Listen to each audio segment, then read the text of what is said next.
Qualifier 2 রাউন্ডে যে ম্যাচটি হয়েছে Rajasthan Royals versus Gujarat Titans, সেখানে কিন্তু আপনার গুজরাট টাইটান্স 7 উইকেটে ম্যাচটিতে জয়লাভ পেল এবং সেই সাথে ফাইনালেও পৌঁছে গেল গুজরাট টাইটান্স।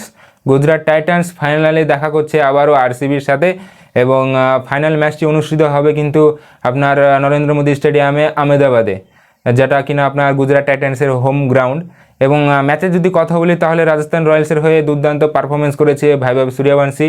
4 রানে সেঞ্চুরি মিস করেছে, 96 রান করেছে 204 স্ট্রাইক রেটের সাথে। অপরদিকে আপনার গুজরাট টাইটান্স হয়ে দুর্দান্ত পারফরমেন্স করেছে শুভমান গিল, ক্যাপ্টেন শুভমান গিল। তিনি 104 রান করেছে 53 বলে 196 স্ট্রাইক রেটের সাথে।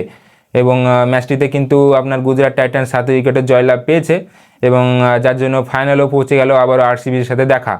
তো ফাইনাল ম্যাচ তো আপনার নরেন্দ্র মোদী স্টেডিয়ামে হচ্ছে, একদিকে আপনার প্রিন্স, অপরদিকে আপনার কিং, প্রিন্স ভার্সেস কিং, অপরদিকে আপনার Rajat Patidar versus Shubman Gill, Patidar versus Gill, Prince versus king.